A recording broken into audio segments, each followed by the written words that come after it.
je m'appelle Nicolas de Beaulieu, je suis enseignant en école de commerce depuis 5 ans. Mais avant, j'ai été graphiste en agence. J'ai fait des budgets pour beaucoup de marques nationales, notamment Guerlain et Lancôme. Et puis avant, à la préhistoire, j'étais journaliste dans le domaine du tourisme à Radio Nova.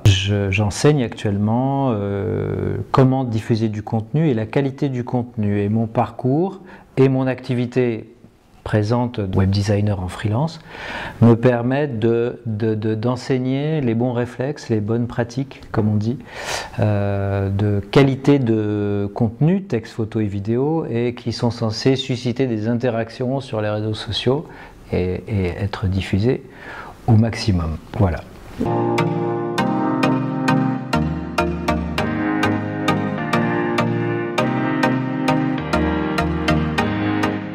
Je commence par faire le point, parce qu'en bachelor, on sait d'où ils sortent du lycée, mais en MBA, les origines, les parcours sont déjà très différents. Donc je fais un point sur la connaissance de chacun, et pour harmoniser, niveler un petit peu, que tout le monde ait au moins les notions importantes sur Photoshop, Illustrator, InDesign, Canva, pour ceux qui n'ont pas Photoshop, et les outils. Qu'ils sachent les fondamentaux. Avant de faire une symphonie de Mozart, il faut savoir faire la gamme. Donc. Et puis après, on a enchaîné sur le web design dans ce cours, donc WordPress. Il existe 1,5 milliard de sites dans le monde, la moitié, plus de la moitié est fabriqué avec WordPress. C'est indispensable qu'ils le sachent, qu'ils sachent s'en servir. Le digital, d'ailleurs, entre parenthèses, a une prédominance sur le print, tout ce qui s'imprime.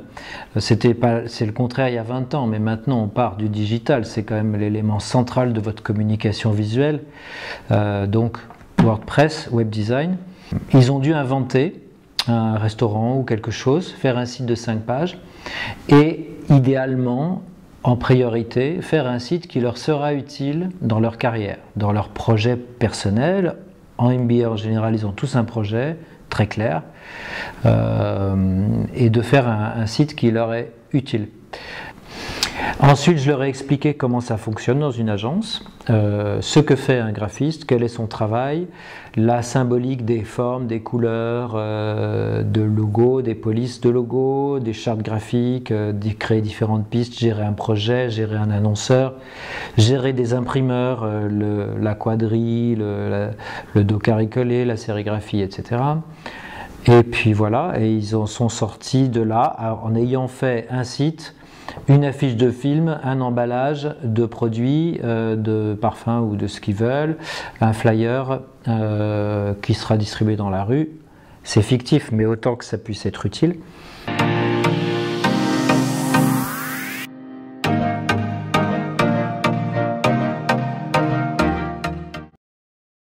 Mon objectif, pour résumer les choses, c'est 50% théorie, sinon le cours est vide, 50% pratique.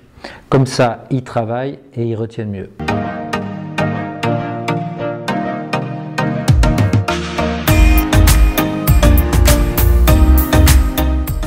Ce que j'ai apprécié chez eux, c'est en général, pour ce niveau-là, ils sont véritablement totalement motivés. Il n'y a aucun problème de mise en doute du formateur à cet âge-là, c'est fini. Ils écoutent, ils posent des questions, ça fait plaisir.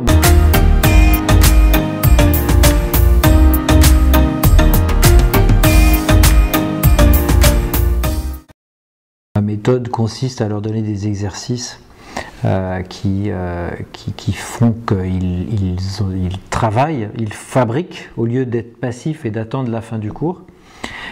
Je pose des questions et j'attends des réponses. Je voudrais qu'ils soient curieux, qu'ils interviennent.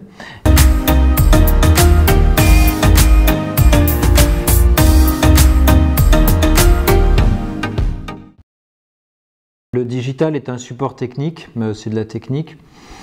La technique permet de créer de différentes façons de travailler, de communiquer. Il y a eu 2 caps importants finalement. Il y a eu le remplacement le digital est au cœur de la communication d'une entreprise, c'est tous ces médias digitaux. Le digital est un média, finalement, un support, en fait, en latin.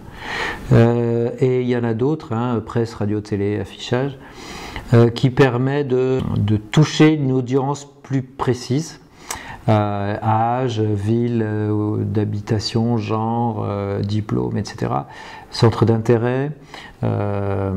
Et puis la deuxième révolution du digital, c'est ce qu'on a appelé le digital 2.0. En 2005-2008, il y a eu une charnière fondamentale. Et en 2005, il y a eu l'invention du digital et de l'iPhone et puis de Facebook.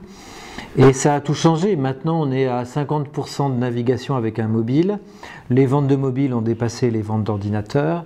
Tout le monde, à commencer par les community managers, métiers qui n'existaient pas il y a 15 ans, on garde un œil sur les statistiques, les interactions. Tout ce qu'on publie, texte, photo, vidéo, est censé susciter des commentaires, des interactions, on crée des choses sur les réseaux sociaux. C'est ça qu'on a appelé le 2.0. Vous n'avez plus, schéma très connu, une marque qui donne de la communication vers ses clients, vous avez une marque qui donne de la communication aux clients, les clients discutent entre eux de la marque et les clients contribuent à donner de la communication dans l'autre sens, vers la marque. Et c'est une autre approche de la communication qui est très intéressante et je trouve que c'est un métier qui est créatif et amusant.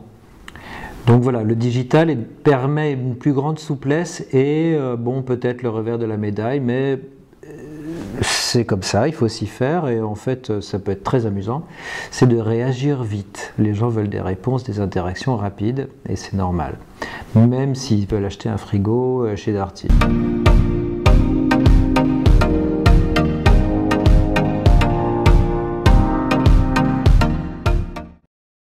Je pense qu'il y a deux sujets qui émergent, qui sont intéressants, c'est l'intelligence artificielle et la 5G. Donc il y aura plus d'informations, mieux triées. Il y aura plus d'informations, plus de big data par la 5G, les objets vont se parler entre eux et pas uniquement nos smartphones, mais les objets vont s'échanger des données. L'intelligence artificielle va permettre de trier ce qui est pour l'instant pas du tout triable, qui est en vrac, et en déduire des décisions, des actions à partir de ce nuage informe. L'intelligence artificielle va prendre des décisions meilleures que les vôtres peut-être, plus précisément efficaces en prédisant, en essayant de prédire les réactions des gens qui sont en face. Connaître ses clients, connaître ses concurrents, connaître ses clients, c'est très important. Et ça permet, quand on a une cible, de savoir quels mots on utilise, quelle couleur on utilise. Et vendre, c'est créatif, mais c'est aussi une science statistique quand même. Donc voilà, entre l'intelligence artificielle et la 5G, il y aura encore plus de data qui permettront de prendre encore plus de décisions intéressantes. Voilà. Data scientist est un métier qui existe. Cela, il faut s'intéresser au langage Python qui permet de trier. Il y a des outils en ligne comme chez HubSpot qui sont des abonnements en ligne, qui sont des CRM à la base, des logiciels de gestion de relations clients avant et après la vente, qui intègrent des moteurs, des idées de intelligence artificielle, même s'il y a encore des choses à découvrir, plus les ordinateurs sont rapides, mieux on pourra trier les choses et les trucs et les machins, les choux, navets et carottes pour prendre des décisions.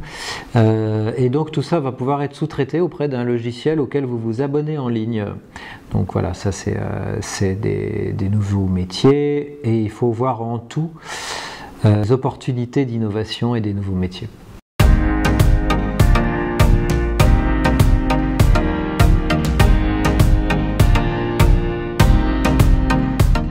Ça sera plutôt, non pas en utilisant le futur, mais le passé, et les vertus du passé.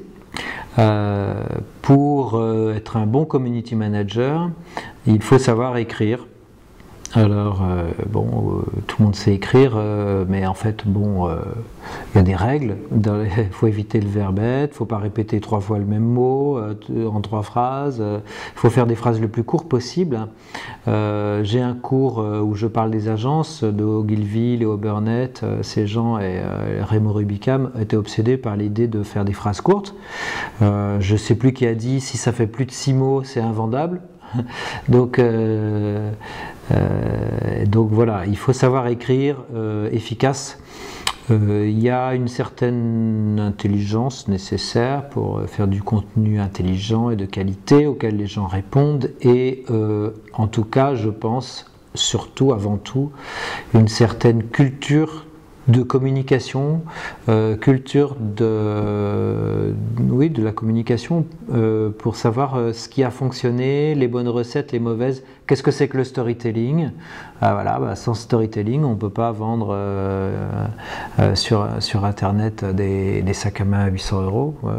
Voilà, donc il y a des structures narratives, pour utiliser un gros mot, qui sont difficiles à acquérir, mais il faut connaître les méthodes et les gammes.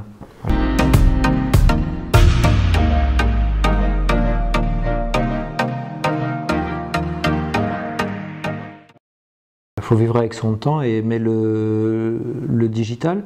Trier encore une fois les outils et la qualité de contenu. Faut aimer créer. Voilà. Texte, photo, vidéo.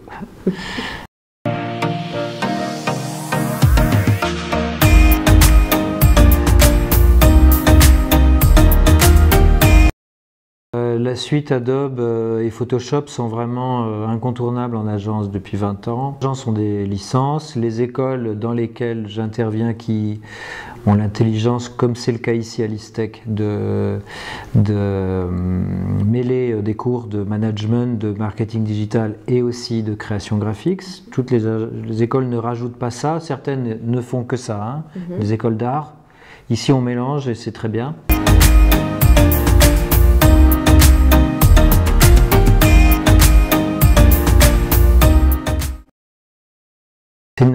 C'est une cuisine, c'est une cuisine avec des ingrédients, des recettes qu'il faut connaître par cœur et après, dans la cuisine, dans les recettes, vous pouvez broder.